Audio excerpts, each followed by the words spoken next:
Welcome to plenary session number 3, Cancers on the Rise. Our first two speakers will focus on childhood cancer. The first talk will be by Dr. Lisa Force on the global burden of childhood cancer. Dr. Force is an assistant professor in health metrics sciences at the Institute for Health Metrics and Evaluation, IHME, and an assistant professor in the Department of Pediatrics, Division of Pediatric Hematology Oncology at the University of Washington School of Medicine. At IHME, she leads cancer modeling for the Institute's Global Burden of Disease study, and her research interests include global pediatric oncology, global cancer epidemiology, and cancer disparities. Dr. Force earned her undergraduate degree at the University of Oregon, her medical degree at Boston University School of Medicine, and her master's in public health with a focus on epidemiology at the Harvard T.H. Chan School of Public Health. She completed a clinical residency in pediatrics at the University of Washington Seattle Children's Hospital and fellowships in pediatric hematology oncology and global pediatric medicine at St. Jude Children's Research Hospital. She has previously worked clinically caring for children with cancer, blood disorders, and HIV in Botswana, and is currently an attending physician in pediatric hematology oncology at Seattle Children's Hospital.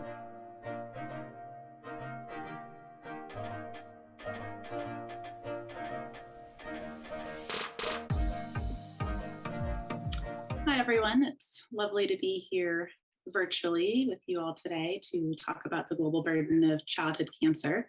And I'm looking forward to our discussion today. I have nothing to disclose. I was asked to sort of set the scene about the burden of childhood cancer globally and where the future may lead. So I'll be focusing on current estimates, sharing projected burden changes, and then exploring potential survivorship implications. We'll begin with trying to start answering the question, what is the global burden of childhood cancer? I'll start with a measure that we care a lot about in oncology, survival. The majority of children with cancer are curable today, as most people here probably know. Overall survival for children with cancer has really dramatically increased over the last 50 or so years. And while survival rates vary by cancer type, over 80% of children with cancer are cured in the US today.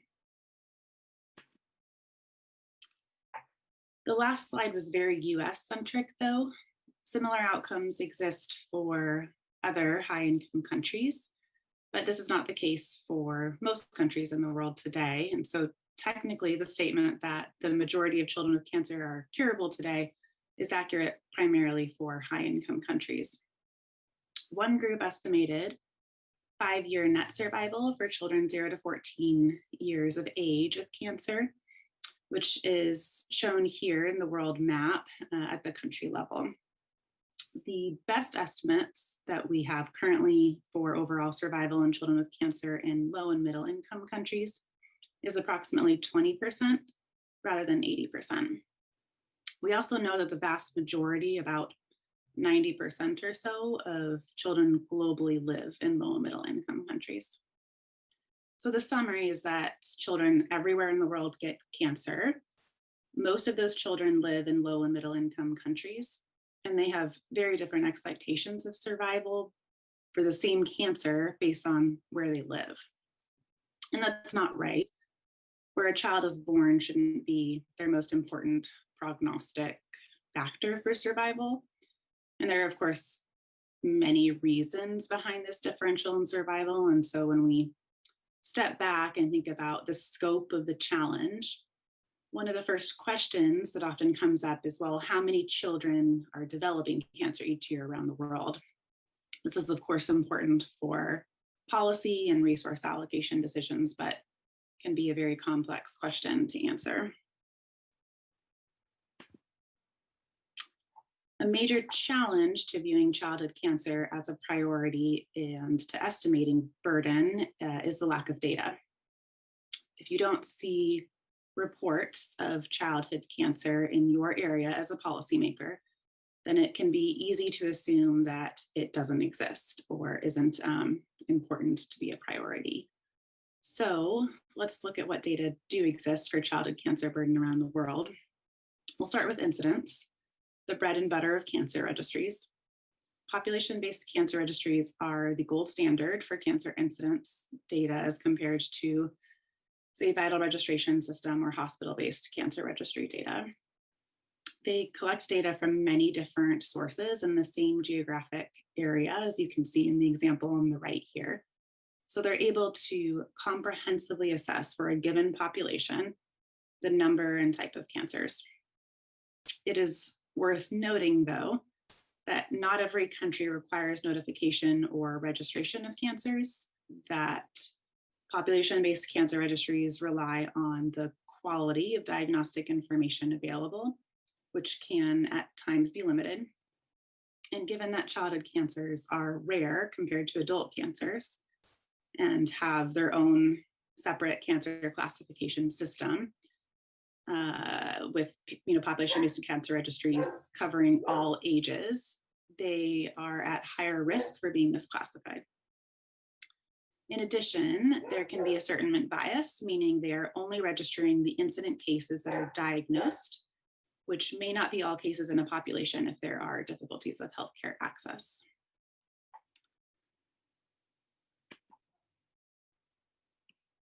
So to illustrate this challenge a little further, this figure comes from the most comprehensive observed data on childhood cancer incidence internationally to date, which is the International Incidence of Childhood Cancer, Volume 3.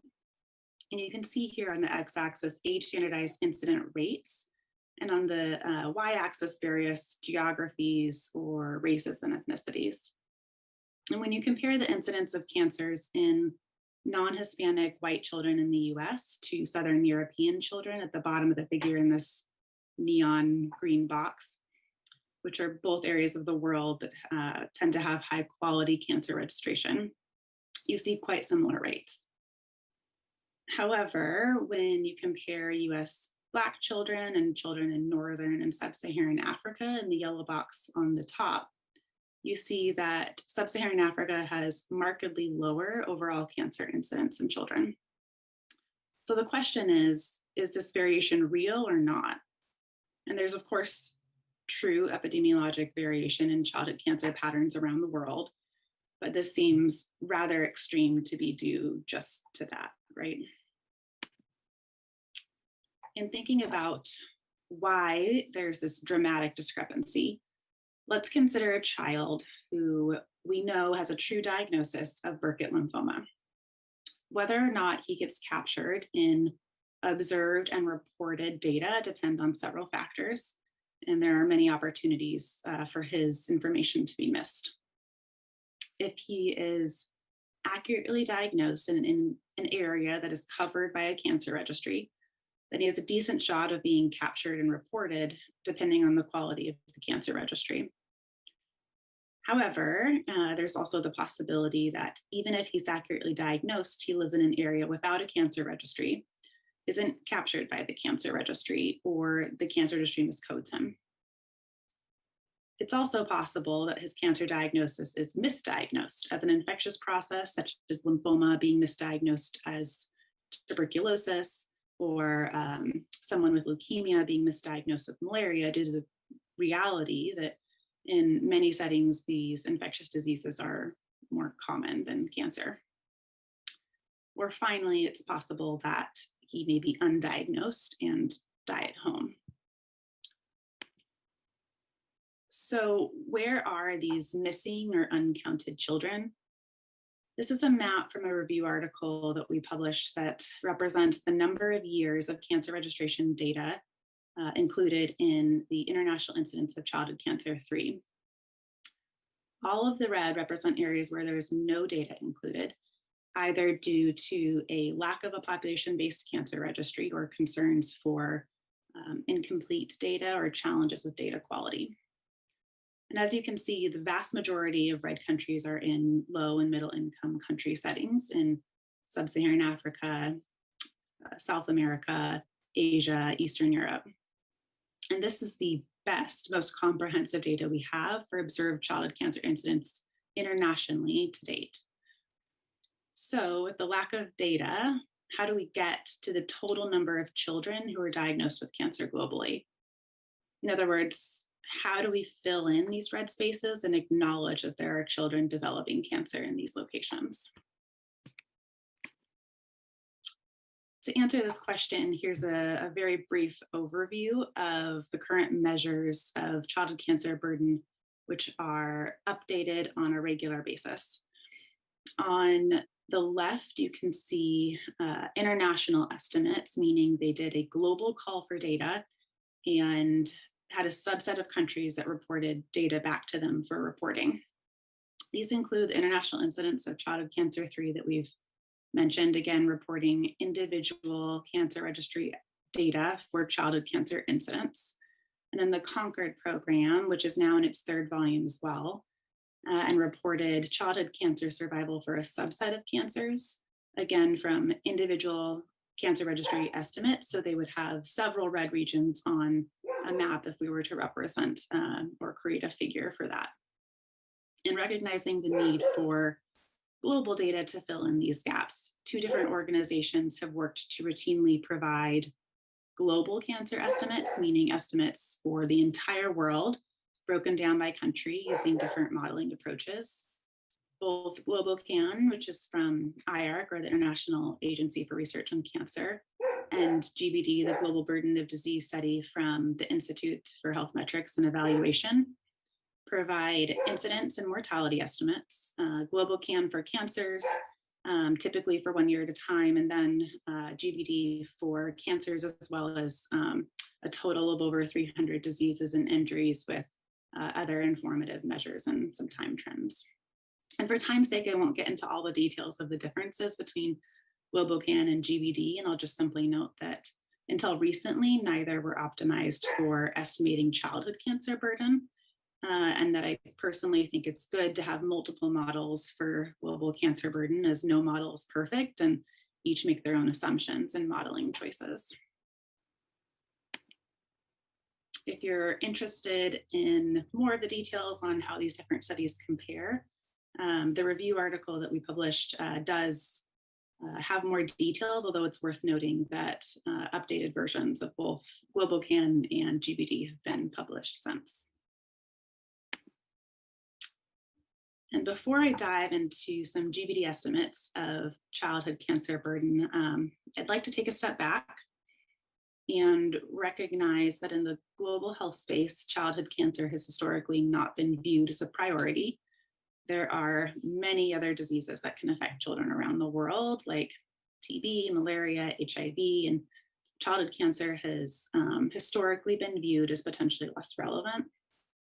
And similarly, in the global oncology space, there are many more adults that develop cancer and die from cancer each year than children, which has left childhood cancer in this space between worlds and consequently not as prioritized in health policy and funding streams. One of the big things that comes up in global health and global oncology is that childhood cancers are so rare as a sort of justification for why they don't receive as much funding as adult cancers or other diseases of childhood. So we analyzed the GBD 2017 results for childhood cancers, which we defined as 0 to 19 years of age. And while the absolute number of new cases and deaths due to children with cancer globally in 2017 were relatively low, as you can see here in the purple box, the disability adjusted life years, or DALYs, were substantial at about 11.5 million.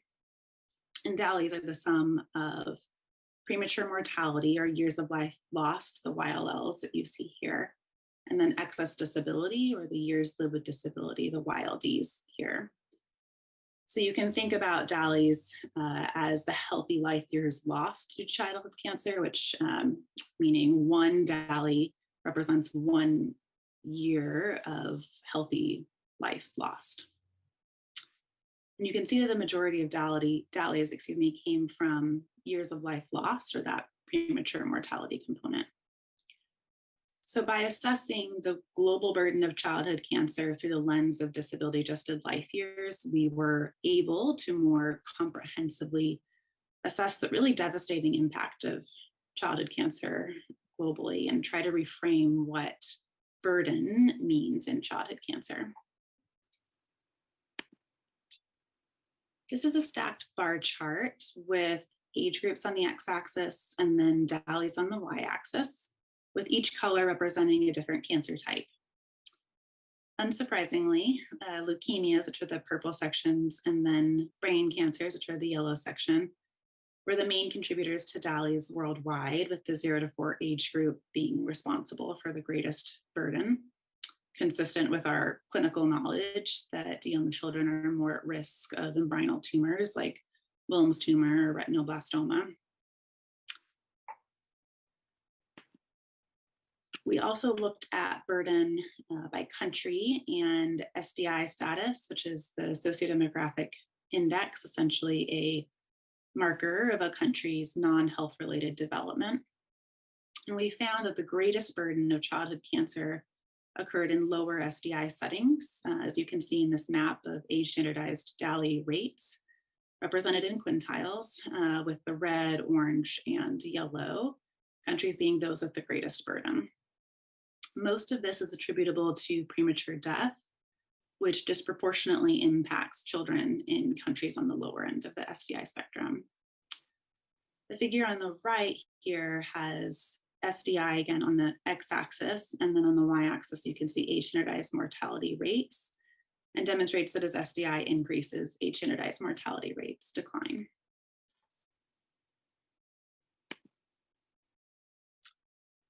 When we compared the burden of childhood cancer to that of adult cancers, a different pattern emerged. On the top is the same map figure we just saw on childhood cancer burden represented in age standardized DALY rate quintiles.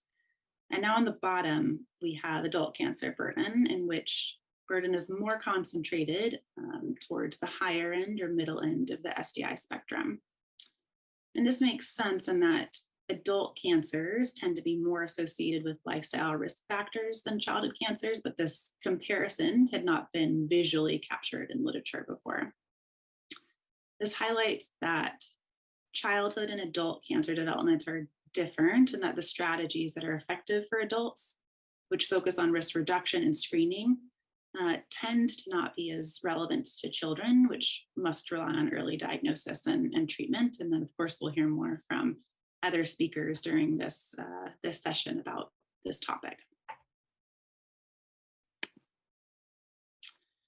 And finally, crucially, analyzing childhood cancer burden in the GBD study allowed us to compare burden across diseases. This figure shows diseases of childhood, excluding injuries and perinatal disease, ranked by total absolute DALYs globally in 2017. And you can see that childhood cancer ranks 9th globally, below malaria or HIV, for instance, but above, say, measles or tuberculosis. And when assessed by SDI quintile, the pattern of an epidemiologic transition appeared, with childhood cancer ranked among the top 5 causes of DALY burden in middle and high middle SDI settings, and then with lower ranking on either end of the SDI spectrum, particularly in low SDI settings where communicable disease burden is high. Now, we talked about how childhood cancer can be caught between the worlds of global oncology and child health. So it seemed important to us to analyze childhood cancer burden compared to individual adult cancers, which we felt was a suitable comparison given that childhood cancers are typically treated under one service, while adult cancers may be treated under various cancer specialized services, with specific cancers receiving focus by the WHO and some initiatives. And what we found was that childhood cancer ranked 6th globally for DALY burden. And then when broken down by SDI quintiles, again, ranked first in low and low middle SDI settings. And these figures convey a powerful message that childhood cancer contributes substantially to burden globally, even when compared to other diseases of childhood or to adult cancers. And this highlights that childhood cancer should probably be advocated for in different ways at a policy level in different settings. Low SDI settings may want to look at it as more of a cancer problem, whereas middle SDI settings may want to look at it as more of a child health problem because that's where the burden is higher.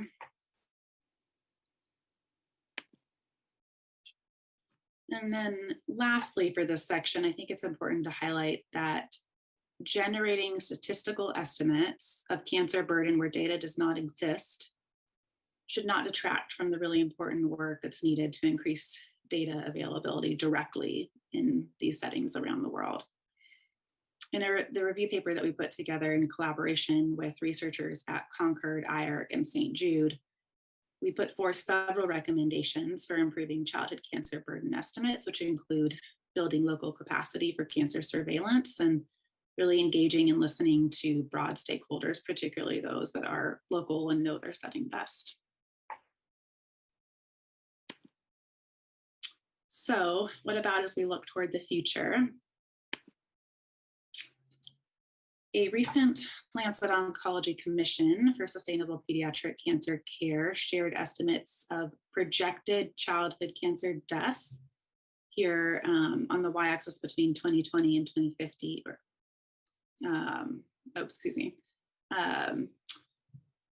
showed on the x-axis between 2020 and 2050, and then the projections of total annual cancer deaths on the y-axis. And they took into account population changes, but kept incident rates and health system parameters the same. And deaths were projected, as you can see here in the global blue line at the top, to increase. The largest number of deaths were still in low and low middle income countries, those in the sort of red and green colors here. And those were the settings that were also projected to increase over time.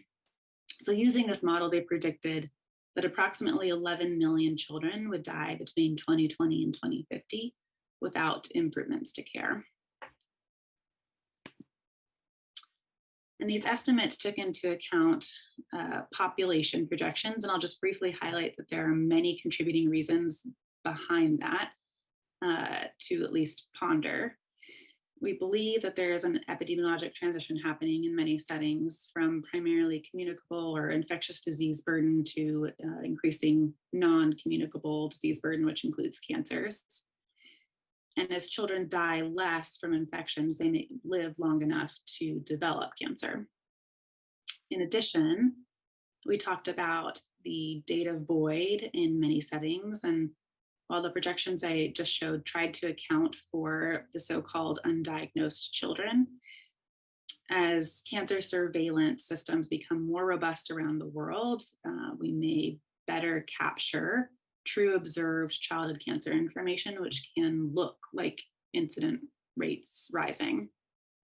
And in some instances, it can be challenging to tell data changes from true increases in cases or deaths, but regardless, the increase is real to health systems. And so they need to be able to consider that to be able to appropriately care for these children.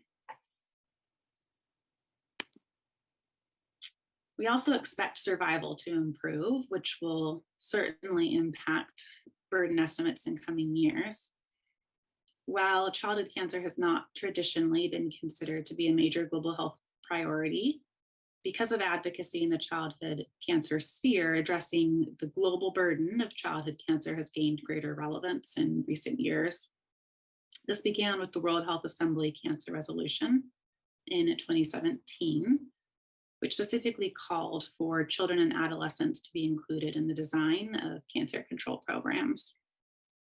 In addition, the WHO recently announced at the UN General Assembly in 2018 the Global Initiative for Childhood Cancer, which is the first program designed to address this resolution with a focus on childhood cancer specifically, and aims to increase the overall survival for childhood cancers to 60% globally by 2030.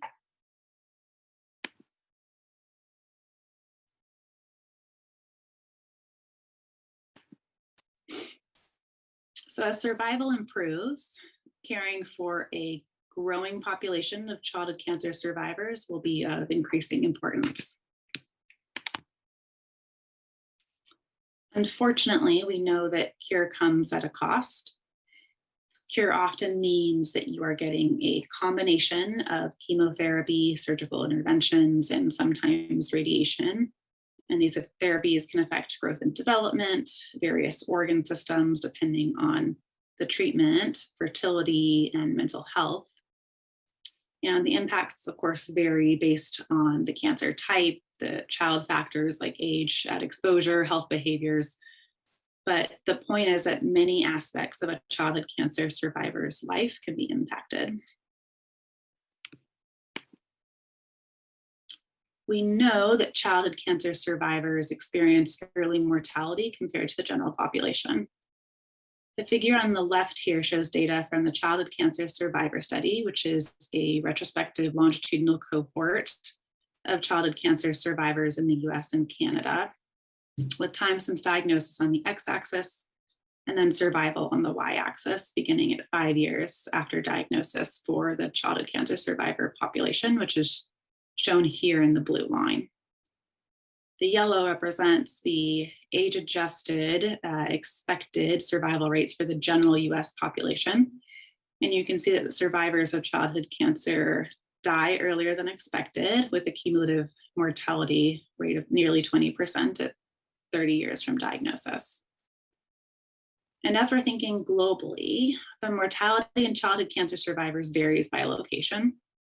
A recently published paper compared all-cause mortality in the childhood cancer survivor study from North America, and then the British childhood cancer survivor study in the UK. And they showed that cumulative late mortality probabilities were higher in earlier years in the British cohort, and then higher in the North American cohort in later years. And as you can imagine, the differences may be even greater when comparing countries at different levels of capacity to treat cancer, where adapted treatment regimens may be used.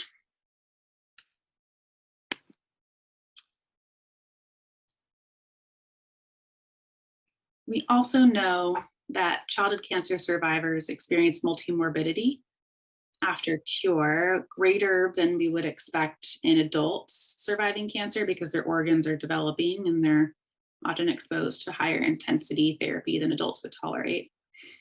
So the figure here demonstrates this elevated morbidity using St. Jude Life Study data, which is another longitudinal cohort, with various childhood cancer types on the x-axis, and then control patients on the far left in that orange box, with the numbers on the x-axis representing the age in years, so 30, 40, 50.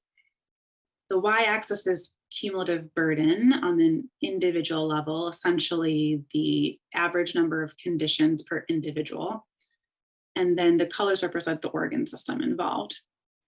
And so the important takeaways are that, one, the morbidity burden is greater among childhood cancer survivors than controls.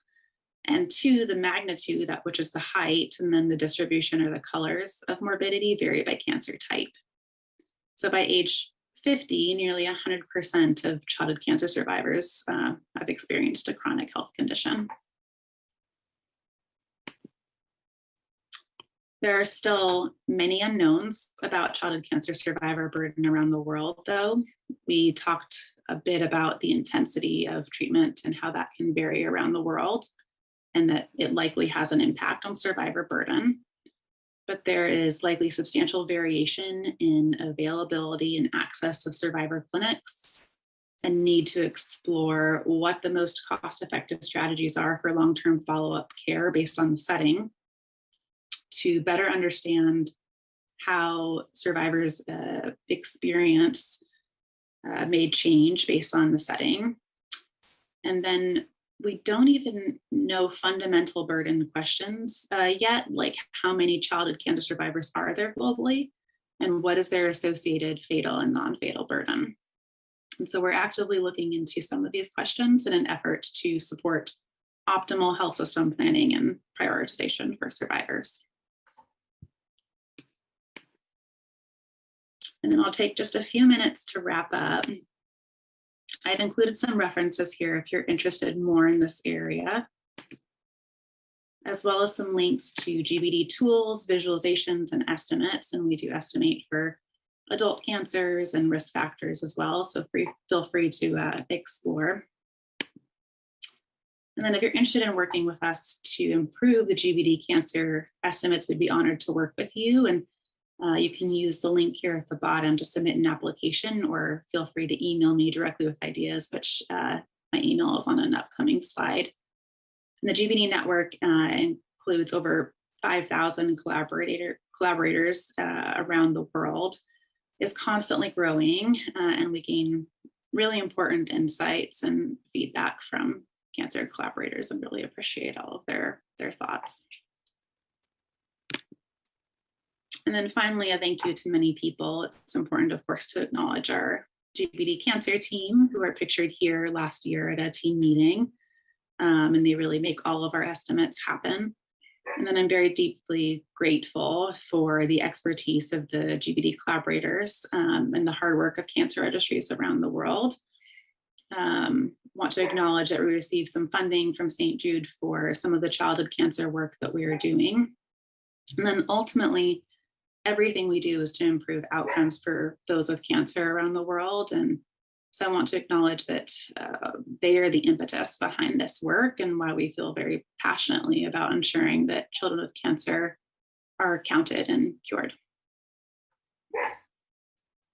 And I'd welcome any questions during our discussion today.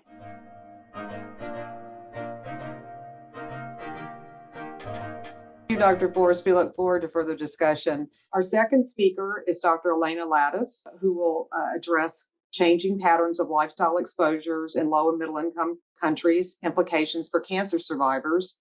Dr. Ladas is the Sid and Helene Lerner Associate Professor for Global Integrative Medicine in the Division of Pediatric Hematology Oncology Stem Cell Transplant at Columbia University Irving Medical Center.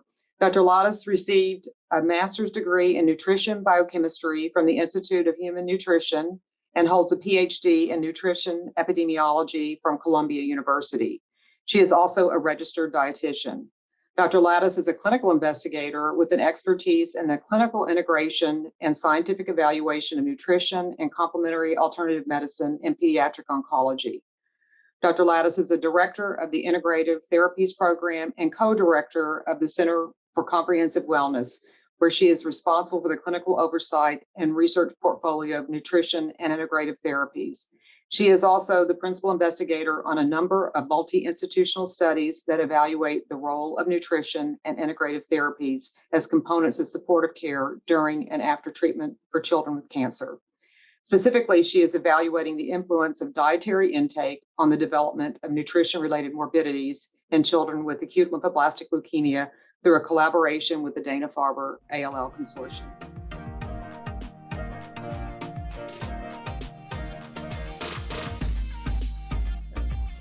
Hi, thank you for inviting me for speaking about this very exciting topic. And when I was asked to speak about lifestyle exposures in childhood cancer, I really realized that there are a lot of unidentified pathways and much that we don't know about childhood cancer in relation to risk of cancer itself, as well as what happens during and after treatment. And most of what I'm going to talk about today is actually not that diet and lifestyle increases or decreases the risk of childhood cancer, but in fact, diet and lifestyle can change outcomes once a child is diagnosed with cancer, and certainly into survivorship. So let's just set the landscape of how nutrition research has been and where it's evolved from in childhood cancer. So initially, much of the research was focused on undernutrition and this idea, and really debunking the idea that feeding a patient feeds the cancer.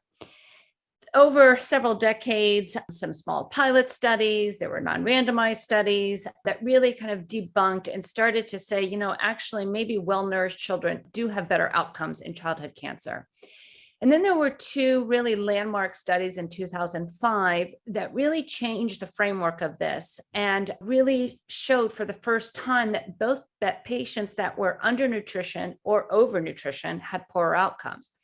And this really led to a lot of research in many cooperative groups, Children's Oncology Group, as well as the Dana-Farber Cooperative Group, on looking at outcomes related to nutrition and outcomes in childhood cancer. So I thought I would use the story of acute lymphoblastic leukemia, in part because it's the most common childhood cancer, and survival is quite good. But we also have the most information in regards to nutrition and lifestyle on outcomes during and after childhood ALL. So there is a price of success for this malignancy. By the end of treatment, about 60% of patients go on to develop overweight and obesity, and this persists into survivorship. So kind of when you're thinking about this exposure of lifestyle during treatment, and then it persisting into survivorship and all of the other adult onset cancers that they now become at increased risk for, that they may not have been if they weren't a survivor of childhood ALL. We also know that nutritional status impacts the risk of hyperglycemia, which in turn will decrease survival. Other toxicities such as liver toxicity, pancreatitis, all of these are associated with poor nutrition status. And again, returning to the survivorship setting, this persists. So ALL has been described as a pre-obese state. As I mentioned, a fair number of our patients become obese by the end of treatment. And we know that this obesity is associated with increased risk of mortality, and that weight gain during treatment predicts weight gain after treatment. We also know that poor dietary patterns that are initiated early on in treatment are a contributor factor and often persist into survivorship. And one figure that really kind of illustrates the striking increase of poor nutritional status, or I would say at-risk nutritional status during ALL, is this figure here, which the blue line illustrates those patients that were under or normal weight at diagnosis, the red overweight, and then the green obese. And as you can clearly see here, it's this healthy weight group of patients that are at highest risk for developing these poorer outcomes simply through just exposure to this treatment. So as I mentioned, these odds ratio are pretty profound in children who are obese. This was a paper published a few years ago illustrating that those patients that were obese at diagnosis had an increased odds of several treatment-related toxicities with some pretty powerful p-values. We also know that obesity at diagnosis in childhood ALL reduces overall survival. So those patients that are obese have a 35% reduction of event-free survival and a 33% reduction of overall survival. And I know this has been also mirrored in the adult population, but this is a fairly consistent finding in several large analyses. And as I mentioned, also, these patients are predisposed to hyperglycemia, which in turn also results in a reduced survival among patients that develop hyperglycemia during treatment versus those that maintain healthy glycemic control. And finally, we are starting to get some data on the role of dietary intake during treatment and what its impact is during and as we follow these cohorts into survivorship, how it affects the development of late effects. So this particular study was evaluating the role of antioxidants during treatment through diet alone, not supplementation, on important treatment-related toxicities, including infections and mucositis. And what our group found was that patients essentially with a higher quality diet reflected that were also high in antioxidants had a reduced odds of bacterial infections, a reduced odds of mucositis, And importantly, patients with elevated intakes, again, I'm underscoring through diet, did not have an adverse effect on survival or relapse. So this kind of underscores that potentially dietary counseling during treatment may have beneficial effects in the short and long term in childhood ALL. We have also found that remediating poor nutritional status at diagnosis over the course of treatment improves outcomes. So if we quote unquote fix it, whether it's undernutrition, which I'll show you shortly, or obesity, and reduce that exposure time to these at-risk behaviors, that in fact odds for survival are equal to patients that maintain a healthy weight during treatment. But I think what we still need to learn is how does adherence to good lifestyle behaviors impact outcomes? And again, it's probably a familiar figure to many of you watching this presentation. This is from the EPIC study that really illustrated better adherence to a high quality diet measured by the WCRF AICR score resulted in better outcomes. So kind of where we are, at least in a high income setting, is that we know that poor nutritional status reduces survival and increases relapse. We know this from an anthropometric perspective, and as well as some suggestion about a dietary perspective. We know that remediation doesn't eliminate the risk altogether, but certainly improves it. We have a lot of limitations still. Again, a lot of this data is limited to body mass index, and really more information is needed on the prevention of treatment-related toxicities through lifestyle, diet alone, or diet and exercise intervention. So how does this translate to the low and middle income setting? So in order for me to talk about the differences between the high and the low and middle income setting and how nutrition and lifestyle behaviors impact outcomes and risk of subsequent malignancies, I think we really need to understand that there's unique characteristics of managing nutritional status in children undergoing treatment in an LMIC. And so, children in these areas often present with advanced stage disease. This in turn further compromises nutritional status and is associated with abandonment of treatment altogether. We know that if we remediate to some degree, we can limit this effect. And we know that all of the data that we have is limited to body mass index. However, in most of these parts of the globe, there's not a real systematic approach of assessing nutritional status, and especially in children with very large solid tumors, where weight is often just not even helpful in determining whether a child is well or not well nourished.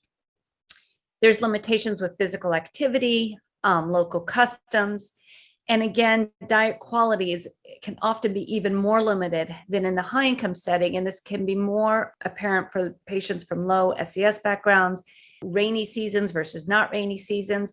And I bring all of this up because, again, as we think about, prospectively monitoring and starting to better understand the role of nutrition and lifestyle during childhood cancer, we really need to keep these contextual factors in mind. And I think finally, many of the pediatric cancer units in sub-Saharan Africa and Southeast Asia do not even have survivorship clinics. And if patients are followed, they may be followed for a year or two after treatment, which is really in very stark contrast to how we manage care in the US and Europe.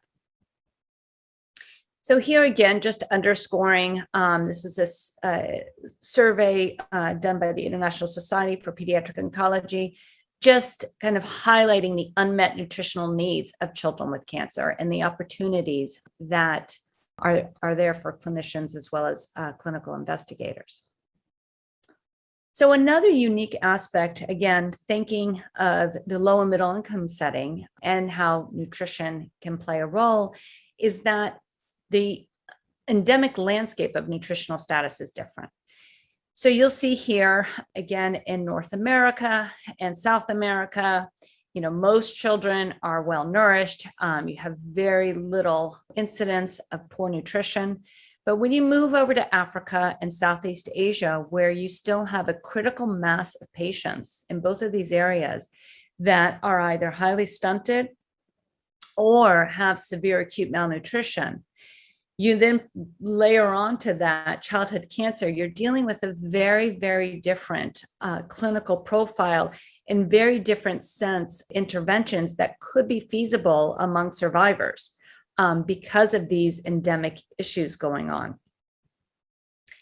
But this is changing. We now know that there's a double burden of malnutrition in children. This is growing exponentially in sub-Saharan Africa, in Southeast Asia, as people are moving from really extreme poverty and having some disposable income. What are they turning to? A lot of foods that promote obesity, promote overweight. And so now there's this real double burden that pediatric oncologists are faced with in many pediatric cancer units in these areas, where, historically we were always dealing with severe acute malnutrition, but in fact now it's both the other turn as well, which in some cases I think is actually, from a clinical perspective, more complex to manage, especially in areas where it's almost perceived as a success story that you have a child that's overweight versus a child that is, with severe acute malnutrition. This is a very real variable that we need to think about when we're evaluating nutrition, both during and after care, and thinking about feasible interventions. So I did say that most of our research is from the high income setting, but we're going to take a trip around the globe right now and really look at what is available and what do we know about nutrition and outcomes in low and middle income settings. So first, this is one of the first studies published from the Central American Research Consortium in Childhood Cancer, AHOPCA. It's a collaboration of these 7 countries here on the left. And they were the first to really illustrate that undernutrition, so now we're on the other end of the spectrum, is significantly associated with increased risk of death, poor 2-year survival, and abandonment. In this same part of the region, in Nicaragua, we also learned that poor undernutrition is associated with many poor outcomes. So you're starting to see kind of some similarities. It's just that the contextual factors are a little bit different. So in this study, malnutrition was associated with severe infection, again, more treatment-related toxicity, more days in the hospital, and more days also that a patient experienced toxicity. Poor survival, and again, consistent with the more malnourished they were, the more likely the family was to say, okay, we're just leaving treatment altogether. But on the upside, we know that remediating undernutrition, so again, I showed you a slide before that remediating overnutrition really levels the playing field. This is a study published from Guatemala, and you can see the striking difference in survival in patients that came in well-nourished and either took one of 2 pathways in terms of their outcome, and those that became malnourished had a much lower survival than those that did not. However, what's most important here is this dotted line here.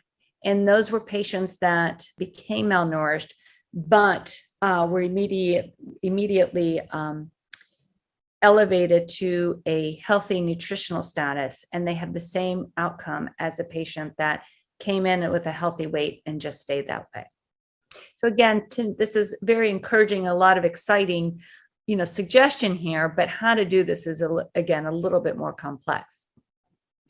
So a study that we recently published in India actually did just that. We wanted to proactively prevent poor nutrition outcomes and see what happened during and after therapy. So in fact, this particular study that was published a few months ago in Pediatric Blood and Cancer did find that when we supplemented patients who were malnourished with ALL upfront, that we remediated that undernutrition status, we had fewer toxicities. However, we did also increase fat mass. And I think many of you probably listening to this are very familiar with the adverse effect that fat mass versus fat-free mass has on outcomes. And this has particularly been highlighted in ALL in the a high income setting, that we really need to be thoughtful about how we're going to remediate undernutrition, because we may be fixing one problem, but creating another problem for ourselves in terms of looking at body composition. And then finally, we also have challenges with endemic prevalence of micronutrient deficiencies. So this is a study that is in preparation for publication, for submission for publication, but it evaluated the prevalence of micronutrient deficiencies in several states throughout South America. And we found that there was a wide range of endemic nutrient deficiencies in this area, and whether cancer actually was a cause of this and promoted it, or whether it was a result of cancer, or whether it's just endemic in the region, and whether or not cancer would be there or not is still largely unknown. But we do know that, at least, in children with ALL, that, poor vitamin D status, poor calcium status can have significant implications in terms of bone morbidities, both during and after cancer care. So these really, again, kind of balancing what we know in that high income setting with exposures that are beyond the oncology situation, but may be promoted or hindered by the presence of a malignancy, is something, there's a lot of opportunity there for us to continue to learn about. So in terms of future directions and research opportunities, I think there's a lot of progress underway in harmonizing nutritional care. You heard earlier about the World Health Organization's initiative on childhood cancer. Within that initiative is a component of nutrition, which is being led by the International Initiative for Pediatrics and Nutrition, which is based out of Columbia University in New York City. And here, this initiative is working with the World Health Organization in building nutritional care and research capacity in many low and middle income countries. Currently, they're in 19 countries and 27 academic institutions.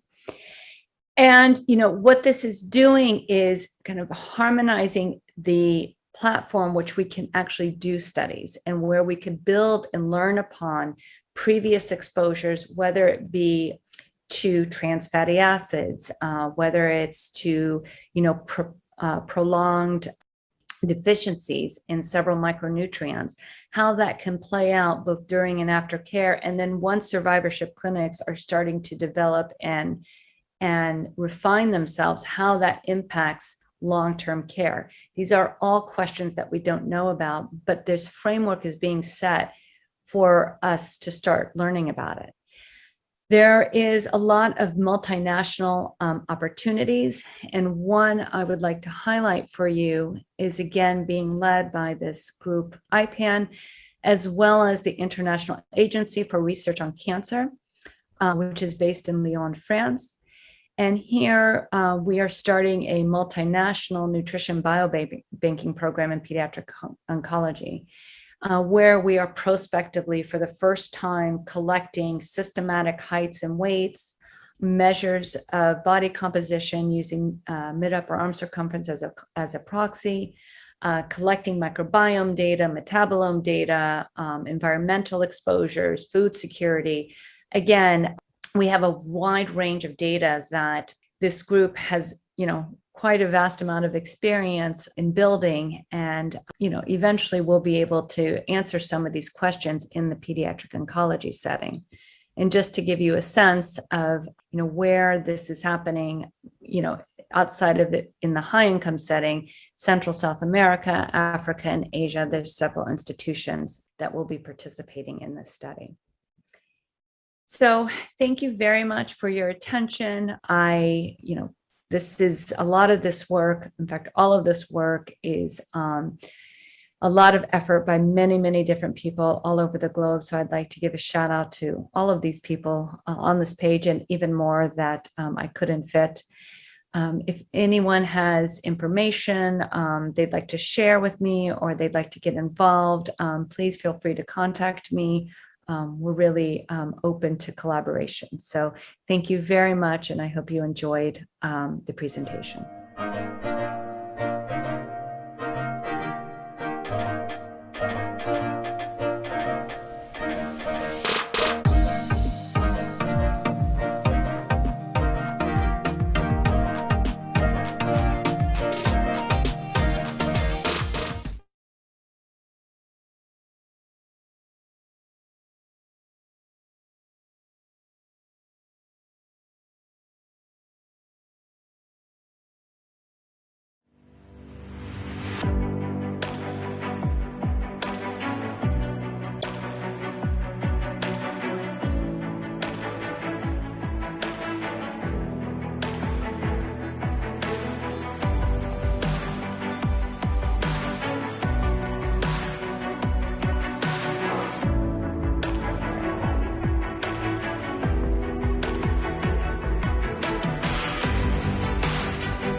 Thank you, Dr. Hudson, Force, and Ladas.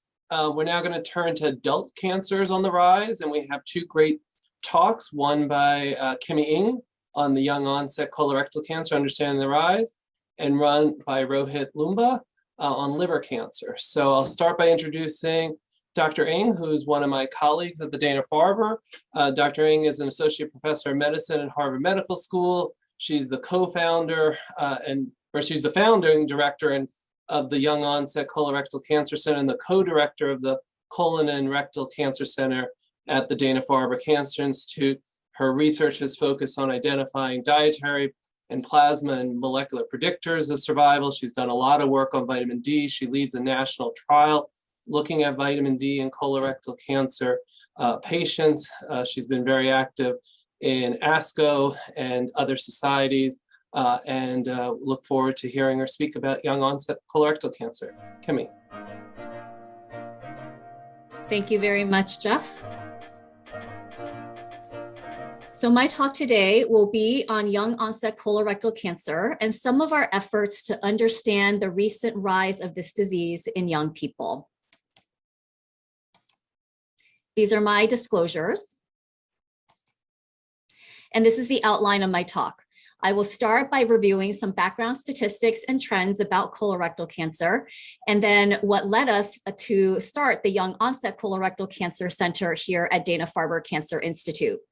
I will then review some of the epidemiologic studies that we have conducted to try to understand the underlying cause, and then focus on some ongoing and future research efforts in this field.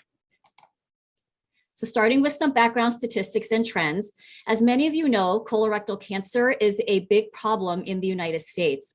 It is currently the third leading cause of cancer in both men and women, and over 150,000 new diagnoses are expected this year. It is also the second leading cause of cancer death when men and women are combined, with over 50,000 deaths expected in 2021. Fortunately, with the success of screening programs, the incidence of colorectal cancer has been steadily declining in individuals above the age of 50 years old, with a steady decline being seen since the mid-1980s. Unfortunately, this is not true of the population under the age of 50, where after a period of decline and then stability, starting in the mid-1990s, we have begun to see approximately 2% per year rise in the onset of colorectal cancer at a young age in these young individuals. Interestingly, the incidence is increasing most rapidly among non-Hispanic whites. There does still remain disparities in the incidence and mortality of colorectal cancer by race and ethnicity, but the steepest rise is happening among the non-Hispanic white population. This increase is also being seen across the United States. Out of 47 states with available data, a rise of young onset colorectal cancer has been documented in 40 states. And this is something that's happening globally as well, predominantly in higher socioeconomic status countries, as well as more westernized countries. You can see here that in individuals above the age of 50 in several westernized countries with screening programs, the incidence of colorectal cancer is decreasing, similar to the United States. But in the population under the age of 50, there has been a steady rate of rise of this cancer in young people across these states as well. Again, similar to the pattern being seen in the United States. Mixed trends have been reported in countries in Middle Europe and relatively stable trends in the Mediterranean as well as in the Far East, which certainly are areas that have different diet and lifestyle factors than westernized countries like the US. This phenomenon is also continuing across time. Modeling studies estimate that by the year 2030, 11% of all colon cancers will be diagnosed in people under the age of 50, and nearly a quarter of all rectal cancer cases will be occurring in these young individuals. This predominance of rectal cancer and left-sided cancers is well reported among the young onset population. You can see here that among people ages 14 to 35, as well as ages 36 to 49, there is a higher proportion of left-sided cancers compared to patients with average onset colorectal cancer, which is colorectal cancer diagnosed above the age of 50. The reasons for this different distribution of the location of the colon cancers is currently unknown. What is also unknown is just the overall underlying cause of why this cancer is rising in young people. Although it is much more common to develop or to diagnose a hereditary condition in somebody who presents at a young age, and a higher rate of finding a family history of colorectal cancer, the vast majority of these cancers are considered sporadic with no known obvious cause or risk factor. We do have some clues as to what might be underlying this because these changes are very much consistent with a birth cohort effect. In this graph, you can see that individuals born in 1990 now have double the rate of developing colon cancer compared to individuals born in 1949. Even more striking, individuals born in 1990 now have quadrupled the risk of developing rectal cancer compared to individuals in 1949. And what this birth cohort effect suggests is that a relatively recent change in some environmental exposure is likely contributing to why incidence rates are rising. Not only is incidence rising, but mortality is also rising as well in the young population. Again, with the success of screening programs in individuals over the age of 50, there has been a nice steady decline in colorectal cancer mortality for several decades now. Unfortunately, we are now starting to see an uptick, though, in mortality related to colorectal cancer among the young population ages 20 to 49. Part of the reason may be because young patients are diagnosed with more advanced stages of colorectal cancer. In this survey of 1,000 young onset colorectal cancer patients, 41% reported waiting quite a while before seeking medical attention for their symptoms. And that's likely because cancer is not even on their radar when they're otherwise young and healthy. Similarly, when they do finally present to medical attention, multiple of these patients reported having to see multiple physicians before being correctly diagnosed with colorectal cancer. And this led to 71% of this young onset population being diagnosed with advanced stages of colorectal cancer, which are much harder to cure and treat than an earlier stage. There are also some hints that the cancers that develop in young people may be biologically different and perhaps more aggressive than cancers that develop in older individuals. In this database study comparing 13,000 young adults to 37,000 older adults, they reported that younger patients receive more treatment. The data is not shown here, but these young patients underwent more surgery and more radiation therapy, and then more commonly received postoperative systemic chemotherapy. And when they did receive these treatments, they more commonly received multi-agent regimens. But all this additional treatment did not lead to corresponding gains in survival. You can see the survival curves here comparing the young onset population with the older onset population, and these survival curves overlap.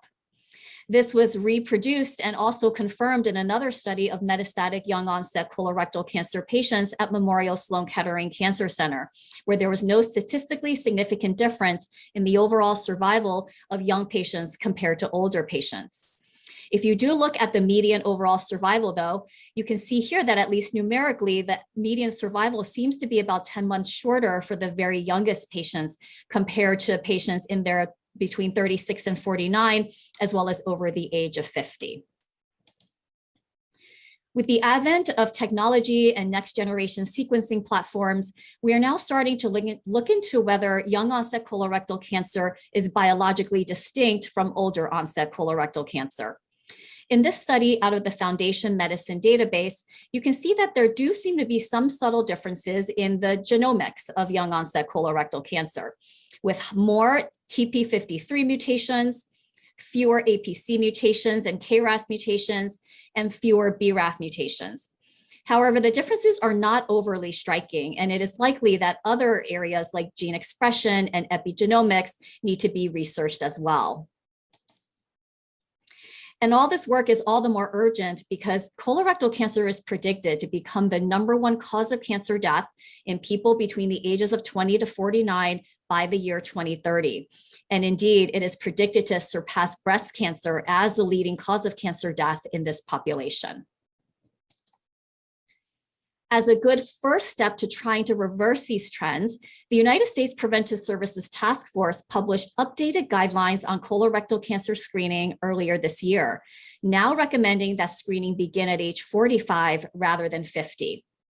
While this is a step in the right direction and will likely catch more young onset colorectal cancers earlier, as well as prevent young onset colorectal cancer, it certainly won't help the multiple patients that we see who are in their 20s and 30s. And this points to the need for further research to really understand what the underlying risk factors and causes are, so that we can identify which individuals are at higher risk and target them for earlier screening. One quick sidebar about the impact of the COVID-19 pandemic on colorectal cancer screening rates. We are all familiar with the delayed care and reduced access to care that has been imposed by the pandemic. As oncologists, we have also had to delay and modify treatment of our existing colorectal cancer patients. And we worry that all of these factors will lead to later stage diagnoses as well as increased cancer mortality. In a study published recently by my colleagues here at Dana-Farber, they documented whether or not cancer screenings have recovered later in the pandemic now that it has eased in multiple parts of the country. You can see here with the blue bars in the early stages of the pandemic, screening for cancer, for breast cancer, prostate, colon, and cervical cancer decreased across the board. Started to recover in June 2020 to September 2020, but by September 2020 to December 2020, most of these cancer screenings have rebounded with the exception of colonoscopy screenings. So we continue to be worried that there are missed diagnoses out there. Bringing it back to the patient, once again, among this survey of 1,000 young onset colorectal cancer patients, many report facing unique challenges due to their young age, including a high rate of anxiety and depression. 80% report having children under the age of 18 at the time of diagnosis. Many are caring for elderly parents. These are really the sandwich generation of patients that we are treating, and there are significant disruptions to career and education. As a result, because of all these factors and the desire to fuel a research effort to better understand this disease, we launched the Young Onset Colorectal Cancer Center at Dana-Farber in March 2019. We have a threefold mission rooted in clinical care, providing expert, compassionate, and multidisciplinary care to all young onset patients, raising education and awareness, as well as conducting a research effort to better understand this disease. In regards to clinical care, our center offers several unique features, including a multidisciplinary evaluation and reflex automatic genetics appointments, and comprehensive care in terms of fertility, sexual health counseling, integrative oncology that is very important to this young population. We also have a dedicated social worker with expertise in caring for young patients with cancer who has really customized and created multiple programs to help support this young population. And then we have a dedicated program coordinator to help with patient navigation. We also have all our young onset patients have their tumors genomically sequenced by our OncoPanel assay, and all the results are reviewed by a multidisciplinary tumor board as part of our GI Target program, so that our young onset patients can be matched to molecular therapies based on their unique genomic profile. In terms of our mission to raise education and awareness, many of our patients report feeling isolated. And so part of our goal is to form a community for these young patients. Several of our initiatives include a quarterly newsletter, an annual young onset patient family forum, and then multiple events to help educate the medical community as well, including a quarterly webinar series called Gut Instincts and a presence on Twitter. It is also important to raise awareness of young onset colorectal cancer and the importance of screening on the national platform. And unfortunately, it did take the death of a celebrity, Chadwick Boseman, to get a platform to do this. But I do think that his lasting legacy will be, hopefully, that people are now more aware of young onset colorectal cancer as well as the importance of screening. We're also working with the government to advocate for more funding around looking into young onset colorectal cancer, and have worked with them to set the scientific agenda. And so now I'll transition to some of the research initiatives of our Young Onset Colorectal Cancer Center, including the epidemiologic studies that we have done to try to understand what some of the risk factors are. This is the framework that we've been using to think about potential underlying causes, with the first being that this could be just the same disease that happens in older people, but for some reason it's just happening now younger. And for this approach, we first look at the known risk factors of colorectal cancer regardless of age, and focus on the ones that have changed recently that could potentially be contributing to the rise in young onset disease. The second possibility is more difficult to study, but certainly still on the table. And that's whether or not young onset colorectal cancer is really a different disease with a different biology. And I do think this is much harder to study because we do have to expand and look at other recent environmental exposures that may not have traditionally been associated strongly with colorectal cancer and hypothesize about underlying mechanisms. In regards to the first approach, we are fortunate to have access to a powerful prospective cohort study called the Nurses' Health Study 2. This study enrolled in 1989 over 100,000 female nurses who were healthy and between the ages of 25 to 42. They were followed every few years with diet and lifestyle questionnaires, as well as questions about their medical history. And there had been efforts in 1998 and then recently in 2018 to collect various biospecimens for correlative analyses. Using this cohort, we have looked at a variety of exposures, the first one of which is obesity, which certainly has increased in prevalence over recent decades and is a known risk factor for colorectal cancer. Indeed, among these young, healthy nurses, those who had a body mass index of 30 kilograms per meter square or higher did have a significantly increased multivariable adjusted relative risk of 1.93. And similarly, when these women reported a weight gain of 40 kilograms or more since the age of 18, there was a more than doubling of the risk of developing colorectal cancer at an age under 50. But not all studies are consistent, and certainly in our clinical care of these young patients, most of them are not obese. And as an example, this registry study also did not show significant correlations between obesity and subsequent development of colorectal cancer. We also looked at sedentary behavior, particularly TV viewing time. And indeed, among healthy nurses, those who reported over 14 hours per week of sedentary time did have significantly increased risks of developing young onset colorectal cancer. This association was much more pronounced for rectal cancer, actually, which is biologically compelling given what we know about the distribution of these cancers in young patients. We also looked at sugar-sweetened beverage intake, which has certainly increased significantly in recent decades. And again, what we hypothesized did actually turn out to be true in this study, which is that women who reported 2 servings or more per day of sugar-sweetened beverages did have more than a doubling in their risk of developing young onset colorectal cancer. When these women were asked about their sugar-sweetened beverage intake during adolescence between the ages of 13 and 18 years, an even stronger association was seen. And then interestingly, during the adult years, if they replaced sugar-sweetened beverages with a variety of other beverages, including coffee, tea, reduced fat milk, and total milk, there was actually a protective effect against developing young onset disease. And then finally, our latest paper looked at total dietary and supplemental vitamin D intake because the prevalence of vitamin D deficiency certainly has also increased significantly in recent decades, and there is a strong association between vitamin D and colorectal cancer. Indeed, we found that women who consumed the regular recommended dietary allowance of vitamin D of about 300 units per day or more did seem to have about half the risk of developing young onset colorectal cancer. Because the Nurses' Health Study 2 also still has a limited number of cases of young onset cancer, fortunately, we also looked at whether there was an association between vitamin D intake and the development of precancerous polyps, such as adenomas. And indeed, we did see that among women who reported consuming 600 units per day or more, there was a significantly decreased risk of developing young onset colorectal cancer. So those are the risk factors we studied thus far. And if you think about the ideal study to really understand what the underlying causes are, it really would start with studying individuals when they're in utero, honestly, because early life exposures are hypothesized to be playing a significant role in the pathogenesis of this disease.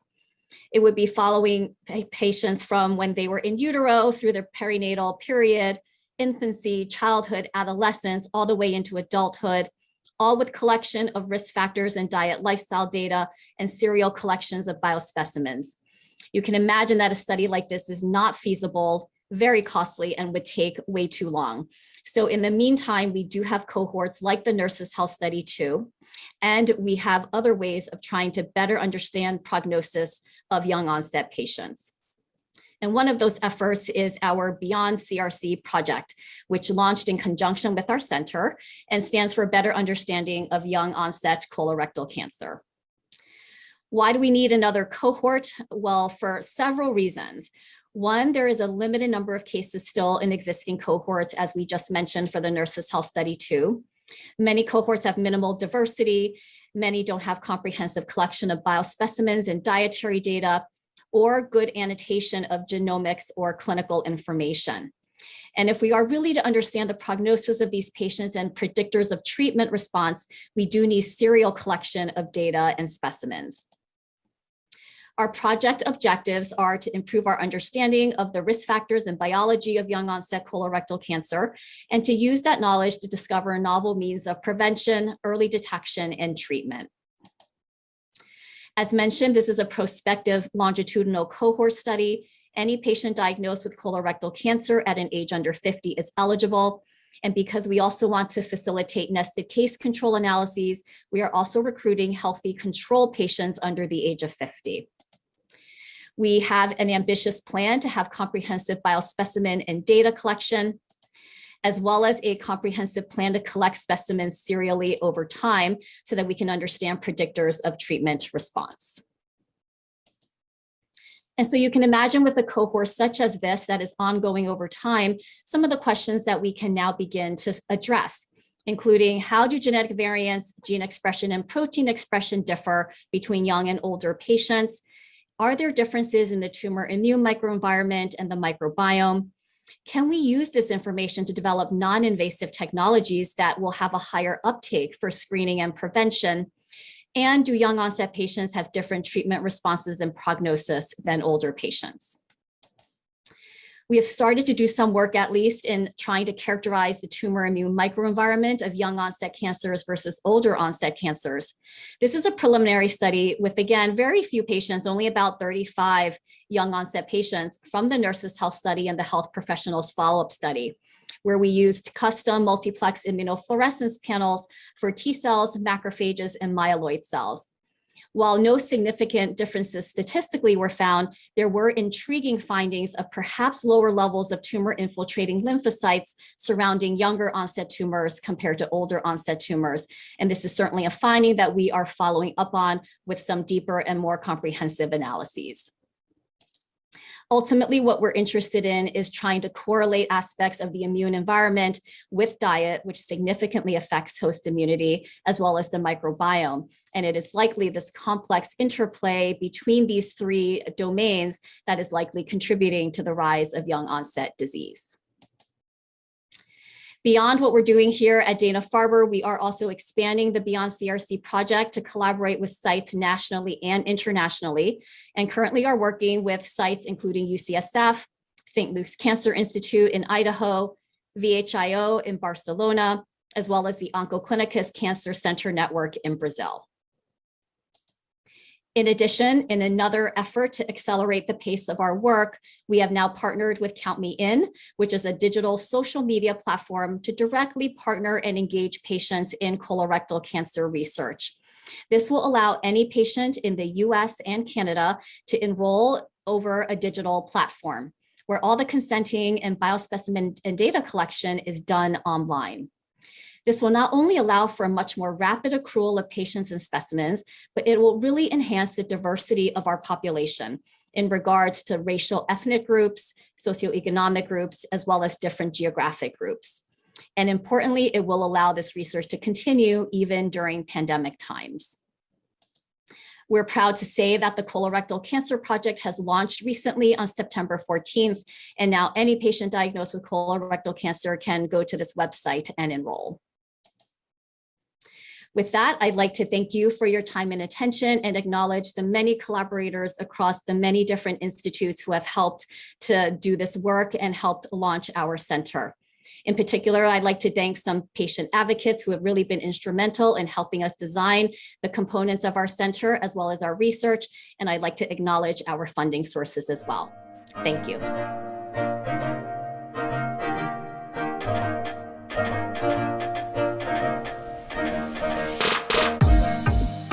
Thank you, Dr. Ng. So we're now going to turn to liver cancer and have a talk on liver cancer, increasing rates and impact of modifiable life factors. And I have the pleasure of welcoming Dr. Rohit Loomba. Dr. Loomba is a professor of medicine and a member of the Department of Hepatology at the University of California in San Diego. He's an internationally recognized thought leader in the management of non-alcoholic fatty liver disease and established a thriving and vibrant center for both clinical and research purposes of non-alcoholic fatty liver disease at UCSD. He's the founding director of the UCSD Non-Alcoholic Fatty Liver Disease Research Center, and along with his collaborators, he's had several innovative applications such as the establishment of MRI, PDFF as a non-invasive biomarker for the treatment response to early phase trials in NASH, which has been adopted in more than 50 clinical trials conducted worldwide. Thank you very much for joining us, Dr. Loomba. Thank you, Jeff, for the kind introduction. Delighted to be here. This is going to be the outline of my talk. We'll briefly discuss epidemiology of NAFLD-related HCC, new data on hepatocellular carcinoma surveillance in NAFLD-related HCC and cirrhosis, and then treatment response in NASH-related HCC. 1/4 of the world's population is estimated to have non-alcoholic fatty liver disease. We define NAFLD based upon either liver biopsy or an imaging study showing at least 5% of hepatocytes infiltrated with fat in individuals who consume little or no alcohol and who do not have a secondary cause for hepatic steatosis. The incidence of NASH, which is the progressive form of fatty liver disease, is projected to increase by up to 56% in the next 10 years. 20% of patients with NAFLD may have a normal body weight, but 80% are overweight or obese. This is the natural history of NAFLD and NASH-related hepatocellular carcinoma. We think about 60 to 80 million Americans may have non-alcoholic fatty liver disease, and about 15 to 20 million of these have NASH, which is the progressive form. Patients with NASH may develop progressive fibrosis in the liver and then may go on to develop cirrhosis of the liver. Once you develop cirrhosis, the risk of developing hepatocellular carcinoma is somewhere about 1.5 to 2% per year. But patients with NASH can also develop hepatocellular carcinoma without developing cirrhosis. And this is becoming a major issue that we are seeing in our clinics now. However, routine screening or surveillance is not recommended in patients with NASH because of the population burden of disease. 1 billion people worldwide have NAFLD. Therefore, it will not be possible to start screening and surveillance strategies in that group. But of course, in those who have cirrhosis, the risk of HCC is exponentially higher. Therefore, we recommend routine screening and surveillance. The number one cause of mortality in patients with NASH is cardiovascular disease, and cancer is the second leading cause of mortality. And liver disease is the third leading cause of mortality. Therefore, cancers of all kinds are important in patients with NASH and NASH-related cirrhosis. What is the role of lifestyle interventions in reducing progression of NASH and then complications of NASH, such as cancer, including hepatocellular carcinoma? Here I'm summarizing some of the strategies that we use in our liver clinic to reduce the risk of progression of NASH to cirrhosis and future risks for hepatocellular carcinoma. Majority of our patients are overweight, obese, and many of them have type 2 diabetes. Therefore, in the individuals who have excess calories, we recommend weight loss strategies, primarily looking at reducing caloric intake. This will help with weight loss as well as reduction in insulin resistance and hepatic steatosis. We also find that fructose or sugar-containing beverages increase the risk of something called as de novo lipogenesis in the liver, which may be triggering risk of progression of NASH to development of cirrhosis and also development of hepatocellular carcinoma. Therefore, reducing the intake of fructose and sugar-containing beverages was also helpful. Weight loss, about 3 to 5%, you can start seeing improvements in steatosis, but if you have fibrotic NASH, to reverse that, you need up to 10% of weight loss. This gives us an idea as to what we are targeting in the clinic, depending on the patient and their phenotype. Exercise is also helpful in reducing future risk for cardiovascular risk, as well as maintaining weight loss. We also recommend that patients with NAFLD do not consume heavy alcohol. Patients who have developed cirrhosis, we recommend complete abstinence. There is some data that caffeine intake or coffee intake may be preventive in progression of NASH, as well as fibrosis in patients with NAFLD.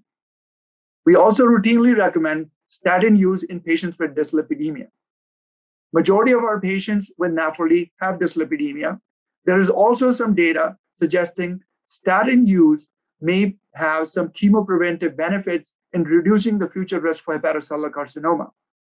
There is new data that aspirin may also be helpful and may reduce future risk for NAFLD-related HCC. But these data are from cohort studies. Randomized placebo-controlled trial are needed to show the real benefit of chemopreventive strategies.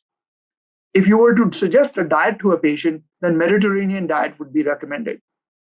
And we routinely recommend avoiding sugar and sugar-containing beverages in our patients with NAFLD.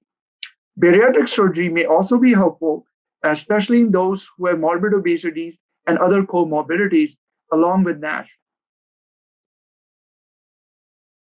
This is the weight loss pyramid and related to NASH-related outcomes.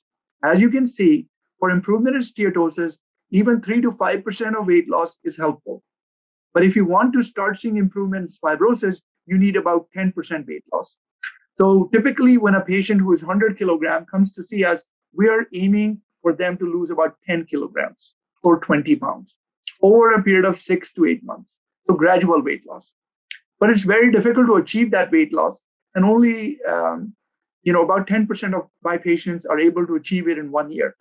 Therefore, treatment strategies are needed, and we are looking into drug development in patients with NASH, NASH-related fibrosis, and NASH-related cirrhosis.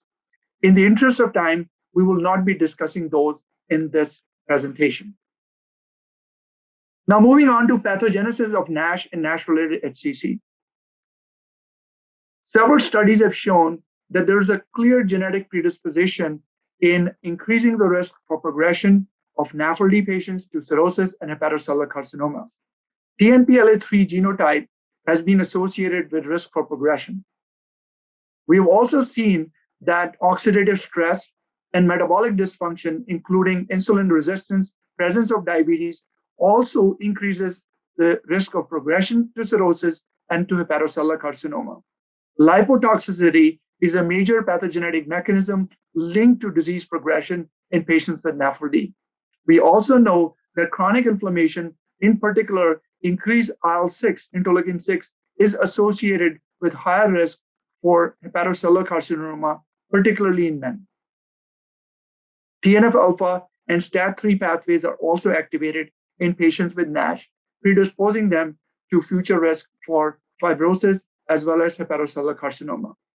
There is dysregulation of immune surveillance as well, where we see that there is a depletion of CD4 positive T cells via reactive oxygen species, as well as dysfunctional CD8 positive T cell as well. There are certain protective factors. We previously discussed prevention of diabetes, treatment of diabetes with weight loss, smoking and alcohol cessation are helpful and protective factors. Aspirin, statin, and metformin have been shown to have benefits in reducing future risk for hepatocellular carcinoma in cohort studies. Randomized placebo-controlled trials are needed to really see their effect in chemoprevention for HCC in patients with NASH-related cirrhosis. Now moving on to global epidemiology of NAFLD-related HCC. NAFLD is the fastest growing cause of hepatocellular carcinoma in many parts of the world, including the United States and several parts of Europe. Incidence of NAFLD-related HCC is projected to increase dramatically by 2030, with almost doubling in China, France, and the United States. NAFLD-related HCC typically occurs in older individuals, diagnosed at a later stage and may be associated with a poorer survival than viral hepatitis-associated HCC.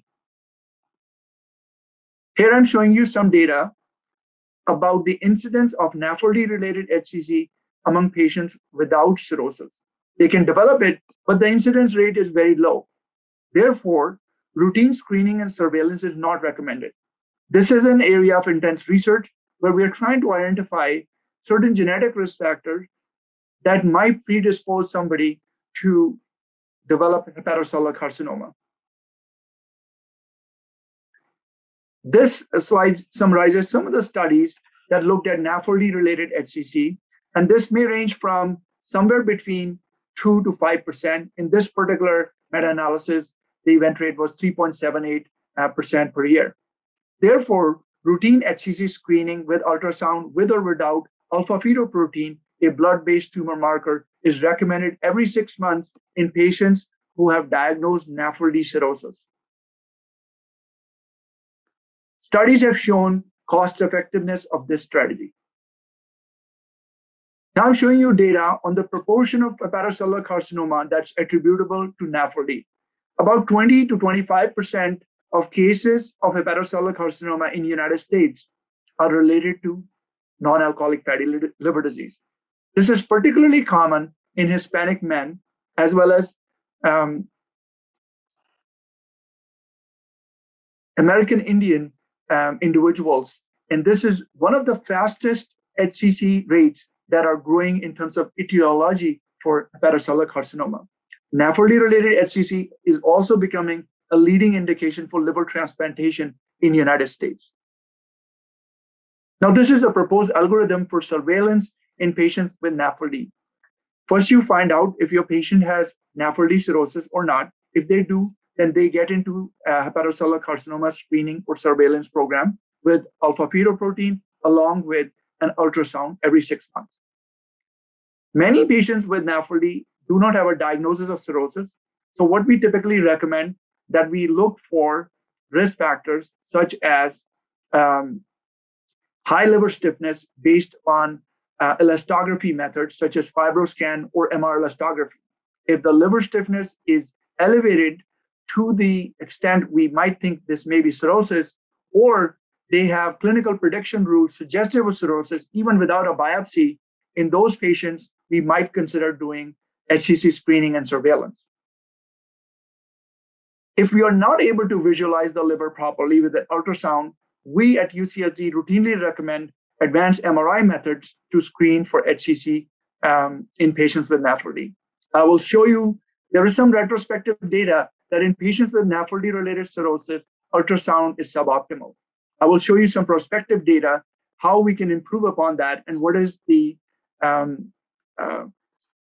visualization rate with the ultrasound in patients with NAFLD cirrhosis.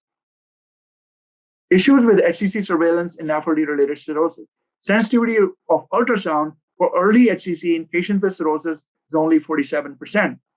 In a large study of 2,000 patients with cirrhosis, NAFLD-related cirrhosis and obesity were independently associated with inadequate visualization on ultrasound. If you can't see something, then how can you be sure that the exam was proper? And that's the idea why the ultrasound beams are not able to penetrate through a fatty liver. CT and MRI have been utilized for HCC screening and surveillance, but are associated, especially the CT scans, with radiation and MRI exams with long examination time.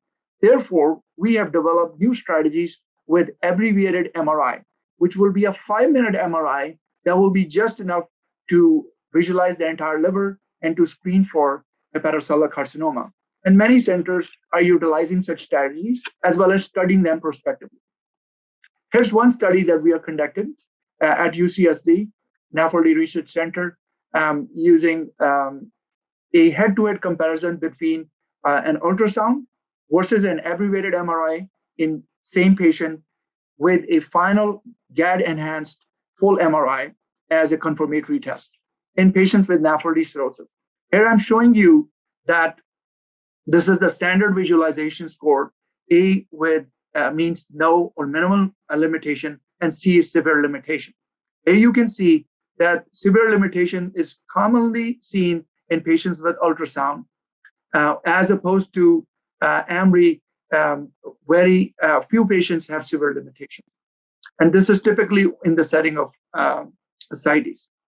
Therefore, abbreviated MRI is superior than ultrasound in patients with NAFLD-related cirrhosis for HCC screening purposes.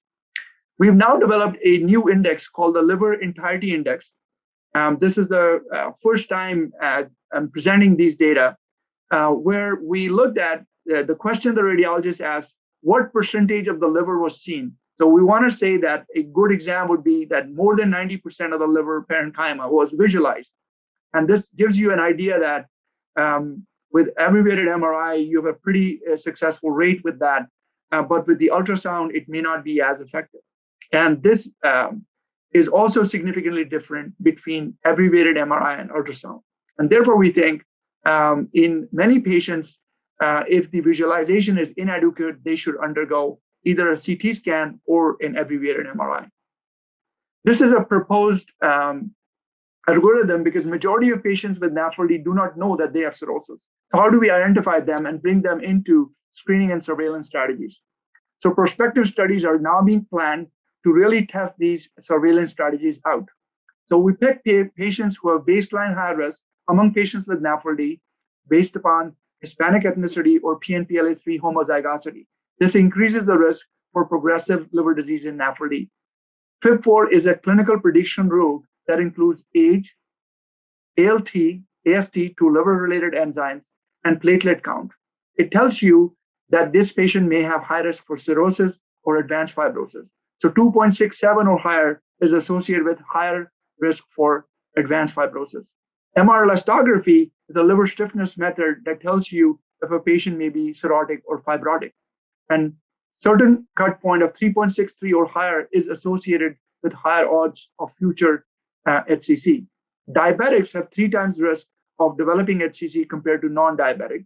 And then we can look at alpha-fetoprotein and other tumor markers as well to see which patients may be high risk. We could divide the patients into high risk versus low risk.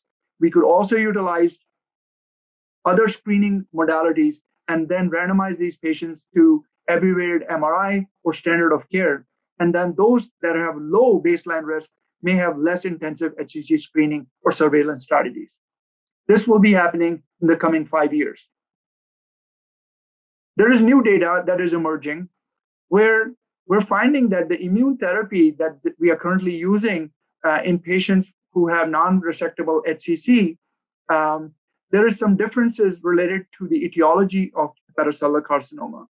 And there's some data that patients with NAFLD-related HCC may not respond as well. This is looking in patients with NAFLD-related HCC in blue compared to other etiologies, showing that they may have a poorer response rate to PD-1 related therapies. In summary, NAFLD is the fastest growing cause of hepatocellular carcinoma, many parts of the world, including the United States and Europe.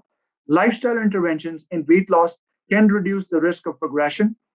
Ultrasound has limited sensitivity for early hepatocellular carcinoma in the setting of NAFLD-related cirrhosis, especially in the presence of obesity or ascites. Alternative surveillance strategies with abbreviated MRI may be indicated in selected patients with NAFLD-related cirrhosis. Poorer survival in NAFLD-related HCC after PD-1 targeted immunotherapy due to NASH-related aberrant T-cell activation causing tissue damage that may lead to impaired immune surveillance remains to be further validated in mechanistic as well as clinical studies. More data are required to refine selection criteria for immunotherapy for advanced HCC, particularly in NAFLD-related hepatocellular carcinoma. With that, I would like to thank you and happy to take any questions.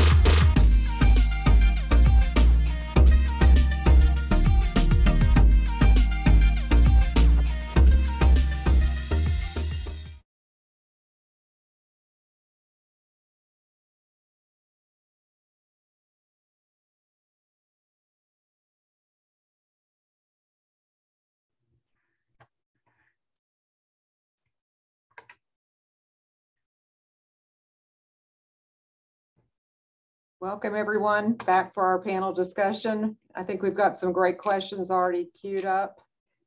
Let me get into the Google Drive. Oh my goodness. Nigel, can you send the Google again? I've lost it. Okay, maybe I can start with a question and then we'll alternate. Does that work? Okay, That's so perfect. This first question directed to Kimmie. Do you have a plan to examine the potential impact of alcohol intake on early onset colorectal cancer, and to what extent do you expect that lifestyle factors can play a role in the recent trends?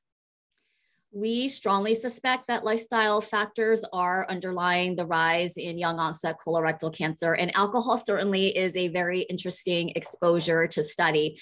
In our studies of colorectal cancer patients, regardless of age, it does seem like alcohol use excessively seems to increase the risk. In contrast, though, when we look at alcohol use in patients who have already been diagnosed with colorectal cancer, actually moderate intake may be protective. And this is regardless of the type of alcohol that is being consumed, but moderate intake meaning, no more than 2 drinks for men and 1 drink for women per day. In terms of young onset colorectal cancer, it is certainly something that we are interested in studying. As I've mentioned, there are limited numbers of cases and therefore limited power often to study some of these diet and lifestyle exposures with regards to the risk of developing this disease at a young age, specifically in the cohorts that we currently have access to. But certainly alcohol is an interesting risk factor. I don't know that consumption has significantly increased in recent decades. That may be accounting for the shift in younger onset disease, but it's a great question and something we will be looking into. Okay, I'm open and ready to ask some questions of Lisa. Could you explain if countries do not have population-based cancer registries, is there a way that the burden of childhood cancer can be assessed? And as a corollary to that too, what assessments are performed to determine the accuracy of ascertainment of these diagnoses as you enter a region? Great question. So the first one, if countries don't have population-based cancer registries, is there a way that burden of childhood cancer can be assessed? Yes, with important caveats. You can statistically estimate and use the data that is available. For instance, other population-based data sources like vital registration system information or verbal autopsy data, which record mortality information. But we should not devalue the importance of hospital-based cancer registries as well, which really can be incredibly helpful for improving unit-based care and really ultimately feed into population-based cancer registries in the future. And while I did emphasize that population-based cancer registries are the gold standard, quote unquote, for incidence data for cancers, there are other burden measures which are important, like survival and mortality, and not every population-based cancer registry actually captures that information currently. And so it's important to build that capacity within the population-based cancer registries that do exist around the world as well. And the other question regarding what assessments are performed to determine accuracy and ensure that we're capturing as much as we can all cases or deaths that exist for childhood cancers around the world. It's a really excellent question and a complex one. And there are quality measures that are often used to assess population-based cancer registries, for instance, like the percent of death certificate only data or the percent of microscopically verified diagnoses in a data set or comparison with historic data. But in general, the GBD approach has been to try to incorporate and include as much data as we possibly can, acknowledging that data is never perfect and putting less weight on data that is of lower quality, for instance, or is non-representative of a given location, but may be the best available for that country or that region. And then we do outlier data that is clearly inaccurate or in consultation with collaborators around the world who bring really valuable expertise about their particular setting. Has childhood cancer, does the goal to have a registry, has that ever been or to track childhood cancer, has that been a good stimulus? And do you have an example of where that's actually prompted a region to begin to track these and to establish a registry? That's a great question. And there is important work that's happening right now through the GICR, which is the Global Initiative for Registry Development through the International Agency for Research on Cancer, IARC. And there is a sort of offshoot or a subset of that work that is specific to childhood cancers. And so one of the objectives or the goals would be that some of the improvements that we see happening with childhood cancer registration would have sequela and positively benefit cancer surveillance systems more broadly. I don't think I have any specific examples to be able to share yet for that, though. Okay, thank you. Here's a question for Elena. Is nutrition, lifestyle in general seen as a priority in many low middle income countries and childhood cancer settings? It seems like the focus would be overwhelmed just by cancer diagnosis and treatment. Yes, but I think there is increased attention to nutrition because so many children, especially in sub-Saharan Africa and Southeast Asia, suffer from severe acute malnutrition and or stunting. So the importance of it, I would say, has higher priority than, let's say, it does here in the US. I would say the bigger challenge is with obesity and this idea that being overweight is healthy and not really understanding the health ramifications of obesity. I think that's going to be a much bigger challenge for us in the future, both from educating clinicians as well as the patients themselves. Kimmie, we heard a lot this morning about the microbiome, and you had mentioned it or collecting it in the cohort studies that you're doing as to look how that's affecting early onset colorectal cancer. But what do we know about the differences in the microbiome, even in non-cancer patients, between an older and younger patients, to sort of get clues as what the potential associations could be? Yeah, so it's a great question. It's a bit of a complicated one to answer. I think in general, as individuals age, and these are, not necessarily cancer patients, but as individuals age, the diversity of the microbiome decreases. And, a lot of that is a reflection of changing dietary habits, a weakened systemic immune system as one ages, also increased amount of sedentary behavior, all of the things that we know can adversely affect microbiome diversity. But whether or not those things are causal to then increase the risk of chronic diseases and cancer, or whether they're a bystander effect of the development of those diseases, is as yet unclear. We do have some very preliminary data in young onset colorectal cancer patients as opposed to older onset colorectal cancer patients that diversity may be decreased in the patients with younger onset disease, which which is certainly interesting and may point to the microbiome as a potential underlying etiologic factor in the rising rates of this disease.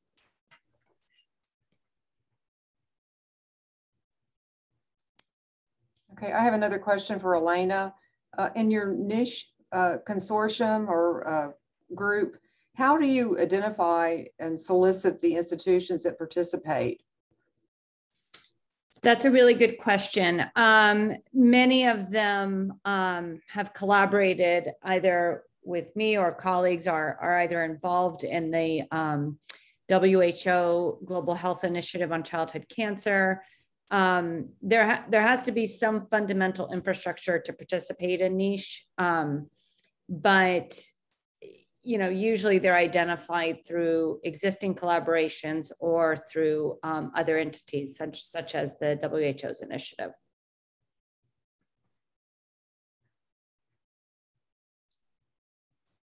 Maybe we'll do another one directed at Kimmie.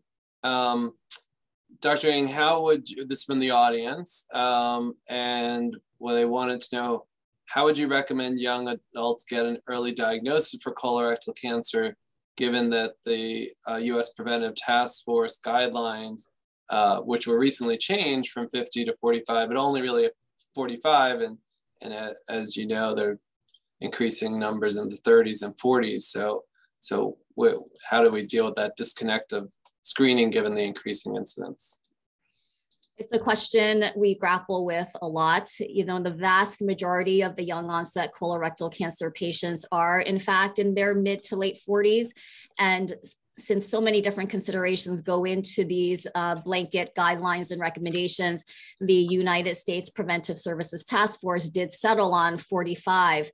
And I do think it's a step in the right direction, as I mentioned, and I do think it will prevent a lot of young onset disease as well as catch a lot of young onset cancers earlier.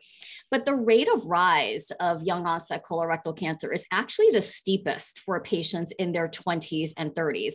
And clearly these new guidelines are not going to help that very young group of people. I think it points to the urgency of understanding the underlying etiology and what the risk factors are. And I do think the future of trying to be able to do prevention and early detection in the very young is going to come to risk-adapted screening and prevention. So if we have and understand what the risk profile is, then we know who to target for earlier screening.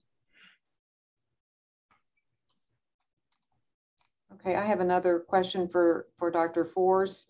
Can you give some practical information about how you work with local institutions when you're establishing registries to track cancer diagnoses and outcomes? Sure. So we don't actually ourselves establish any cancer registries, just to be clear, with cancer registries or data systems that exist for cancer around the world. And so we have very close relationships with various GBD collaborators around the world who are often experts in various cancer topics in their local cancer registry, or have local clinical knowledge that's really valuable. And sometimes they will share information with us for improvement of our models. And we share preliminary estimates for feedback with the GBD collaborator network each round, and have various meetings with collaborators to discuss where there may be inconsistencies in our assessment or their assessment of models or data, and then do incorporate feedback as appropriate. Is diagnostic capacity a problem? I mean, I would think that may be an issue that you're actually dealing with in many centers, particularly smaller, poorly resourced centers. Yes, certainly. And I don't want to speak for every setting out there. There's clearly a lot of variation in capacity, but registries alone won't address those more systemic challenges where you really need concurrent strengthening of the health system to ensure early and accurate diagnosis and then referral to definitive care. So it really is, unfortunately, not a simple answer. You need a little bit of every aspect there to be strengthened. Kimmie, the question from the audience, given that we just talked about NAFLD, non-alcoholic fatty liver disease, has this been investigated as a risk factor for early onset colorectal cancer? Good question. I am not aware of any studies that have looked at the relationship between non-alcoholic fatty liver disease and colorectal cancer. Certainly, the causes of non-alcoholic fatty liver disease are multifactorial, and many of them are also risk factors for colorectal cancer and possibly maybe for young onset disease as well. I think it is a question in some of our medical history and diet lifestyle questionnaires as to whether people have a diagnosis, carry this diagnosis. I think it'll be more accurate to actually more accurately assess the diagnosis through formal measures, but I am not aware of any studies that have looked at that. Yeah, I'm not either. I think the other interesting thing related to that is whether that NAFLD affects one's risk of metastatic disease, particularly in the liver. And so there's, as you know, this seed and soil theory of if for people who have various liver diseases, particularly NAFLD, whether that's a sort of a feeding ground to allow metastases to grow better. And there's been some studies that have looked at that, but still limited in an area of really interesting research. I think it's a great point and an important one. The immune microenvironment of the liver, and certainly if there are metastases, is really different than the immune microenvironment of primary colon tumors. And there's also a lot of data out there that patients with liver metastases don't respond as well to checkpoint inhibitors. So I do think it's a really great point. So Kimmie, here's another interesting question from an audience member. Are there studies looking at radiation exposure from phones and laptops that are kept close to the colon or abdominal area that may affect the microbiota and epithelial cells? Anything to suggest that? Yeah, I think it's an interesting. Yeah, I put everybody in a tizzy when you respond. Yeah, I think it's an interesting question. We do ask about, cell phone use and Wi-Fi in the house and other various factors that may point to, various types of radiation as potential exposures. But really, the rate of rise started happening before the widespread use of cell phones. And, I do think that men are probably more likely to keep cell phones in pockets than women, but the rate of rise of young onset colorectal cancer is really equivalent in both men and women. But again, a very interesting potential explanation and definitely something we will be looking at.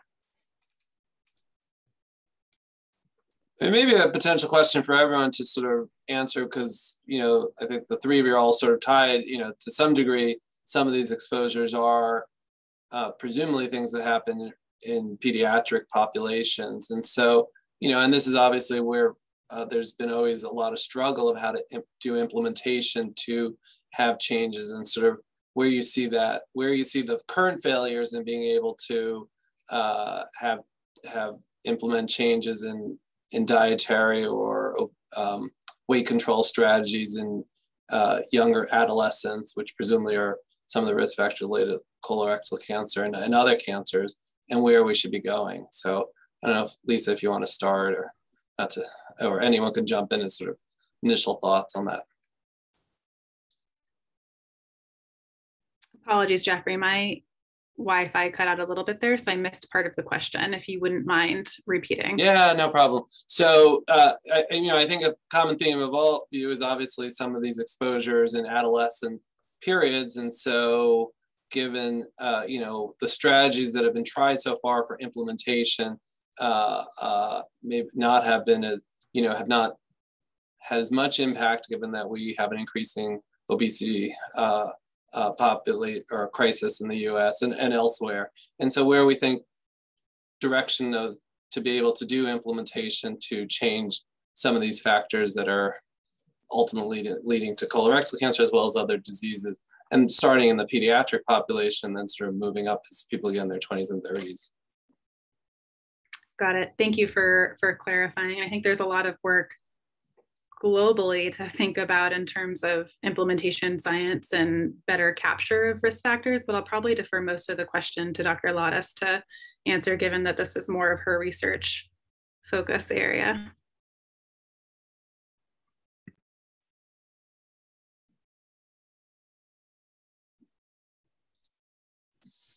Yeah, in terms of I'm sorry, could you just repeat the question again? Yeah, just in terms of what you think would be appropriate, you know, how we haven't really sort of made as much impact in changing diet and exercise and other exposures at younger ages. We have increasing obesity, and those are risk factors that presumably are starting in pediatric and adolescent years, and sort of where you think we should be going from there. Well, I think from an LMIC setting, there's a real opportunity to learn from mistakes, I think, that we made in the US, at least, in terms of as people are able to, you know, move out of poverty and make different choices. You know, there's an opportunity for education kind of head on and how to spend this new disposable income. Why not to choose the sweetened drinks, et cetera, et cetera. That's a lot easier said than done. But I think it's a real opportunity. I think that education on both the medical field and patients is going to be the biggest battle that we have in the LMIC setting. I think there's really a lot to be said. And, you know, one benefit we have is that a lot of the lifestyle habits, at least from diet perspective, are still very heavily based on local production and local availability. So, you know, really educating, you know, for instance, in Kenya, their cancer prevention guidelines are very much based on seasonal variation of foods. And so kind of capitalizing on that a little bit more in some of the other countries could potentially help prevent that from growing even more than it already is.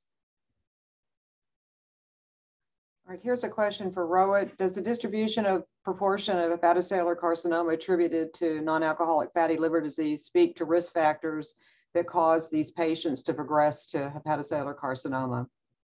That's a great question, and thank you. I agree because both the incidence and prevalence of obesity and diabetes that are common risk factors for NASH are rising. We're seeing a parallel increase in NAFLD-related hepatocellular carcinoma.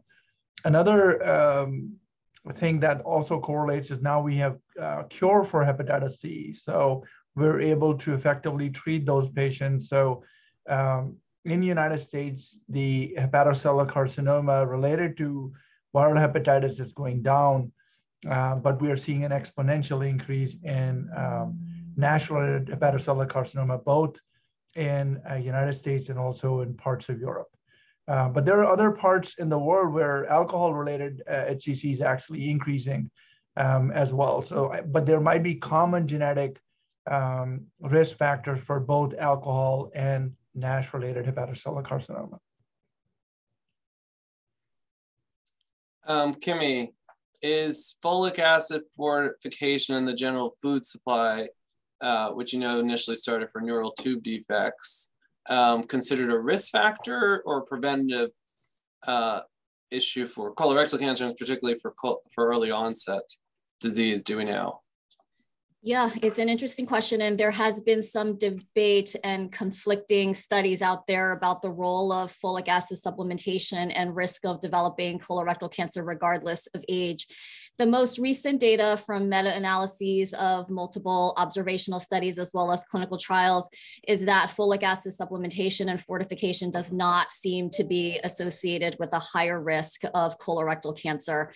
And the role of folate in survival of patients who already have been diagnosed with colorectal cancer is also controversial, but we've done a study in the Nurses' Health Study and Health Professionals Follow-up Study that show that higher folate levels is actually possibly protective and associated with improved survival. So at this point, we do not think that that is a risk factor. So another question for Rohit, are there dietary strategies or exercise to reverse non-alcoholic fatty liver disease or lower the likelihood of its progressing to hepatocellular carcinoma? Yes, absolutely. This is a great question.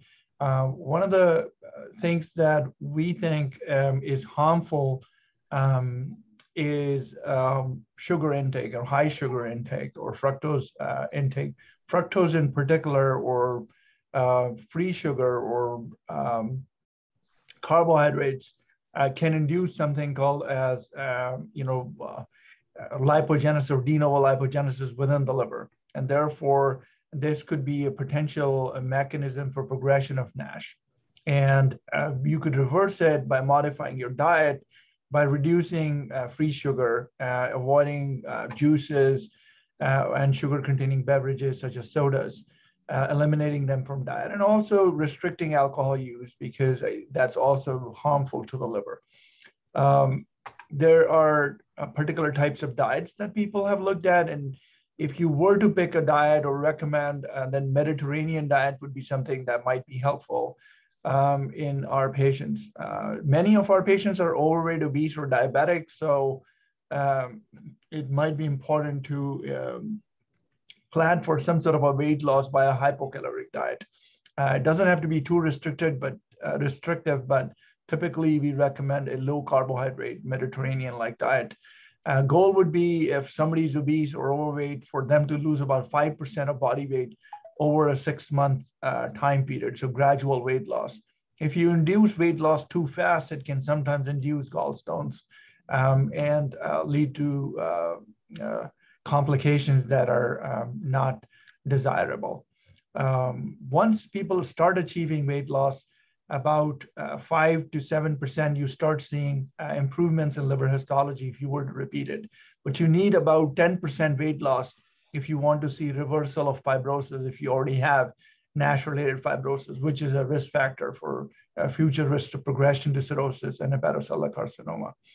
Exercise is helpful in maintaining the weight loss, and it may also improve NASH activity. So that also might be helpful. You could do either aerobic or resistance training. Both are helpful. Aerobic exercises are beneficial in also reducing cardiovascular risk, which is the #1 cause of mortality in our patients with NASH, cancer being second. So those are some of the lifestyle interventions that one could consider. Kimmie, for these early onset cancers, is there an increased risk observed in siblings?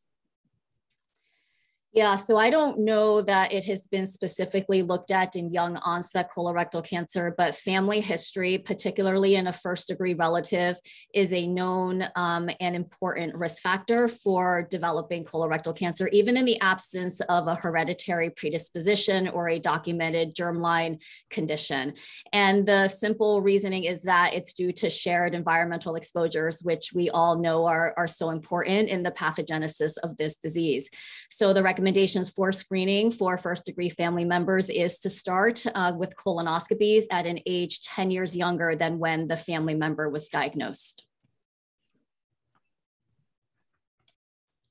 Here's another one for Rohit. You mentioned Mediterranean diet. The question is from an audience member, are you familiar with the ketogenic diet and its effect on non-alcoholic fatty liver disease? Yeah, I think ketogenic diet would induce weight loss and would be beneficial. The only thing is it really depends on who is doing the ketogenic diet and what sort of other risk factors they might have. It could definitely work, but it's a bit extreme, and there are side effects that people have faced. I've had even colleagues who go on a ketogenic diet and then faint right before doing a procedure. So I think it's important that fluid intake is managed in that setting, and people are cognizant that they maintain their electrolytes as well, because they restrict the time of eating and the type of foods they're eating to a smaller duration, and sometimes that can lead to dehydration as well as electrolyte abnormalities. So as long as you're taking care of electrolytes, I think it's reasonable. to try a ketogenic diet. One issue with some of these ketogenic diet is they are extremely high fat diets, and that could increase your cardiovascular risk the time that you're using that particular diet. So overall, the weight loss is going to be helpful to you over the next 6 months once you achieve it. But in the short term, you are slightly agitating a lot of other systems that are in homeostasis. So there might be risks involved with it. But if you're young and healthy, I think you could definitely do it. It would not be unreasonable. But if you are 60-year-old type 2 diabetic on insulin, that's not the diet I would go in for. And I would go in for a gradual Mediterranean diet. So really important to know what kind of risk factors you have, and then choose a diet. Maybe we could just have you expand, because another question came in, a different type of dietary strategy, time restricted eating or intermittent fasting, either of those, which are a little different but similar. Yeah, I think again, this is really taking off right now. A lot of people are on it. In fact, in my team, I have 30 people, and 4 of them are on time restricted eating. This is it works. The way it's working mechanism of action is that when you have overnight fasting, you basically increase beta oxidation in the liver. So you're going to start burning your liver fat, which is basically a conversion of sugar intake into triglycerides stored in the liver as fat. And so you burn that. And so that way time restricted eating is good. But the other concern is dehydration. So there are people who do get dehydrated, and so they avoid eating until noon. So one way to modify these things is, have a venti coffee and avoid sugar and cream in it, but get that in, and then have some sort of you get Noom tablets or the tablets that runners use, put it in a big bottle of water, take it with you to work.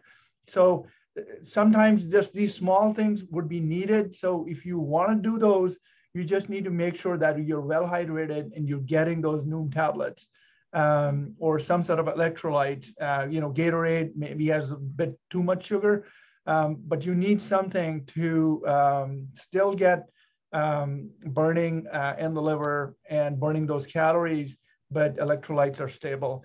But I won't do it again if I had 10 years of diabetes on board. I think it'll be risky to do it. If I don't have diabetes, if I'm maybe early pre-diabetes, but I just gained weight in the last 2 years and I want to lose 10 pounds, I think I will try it. So it really depends on what are the other metabolic comorbidities we have and cardiovascular risk factors. That's great. Thank you. So I think we're going to wrap up. Wanted to thank all the speakers for really excellent talks this afternoon, and my co-chair, Melissa Hudson. We are, I think, done for today. There are, just to point out, the conference continues tomorrow morning. There's a plenary session number 4, what can we tell our patients, where multiple of the chairs from earlier sessions will be talking. I'll be helping co-lead that panel discussion. And there's a poster session after that. There's several satellite sessions on different days that could also be looked at the agenda. So everyone have a great evening, and thank you everyone again. Thank you. Bye.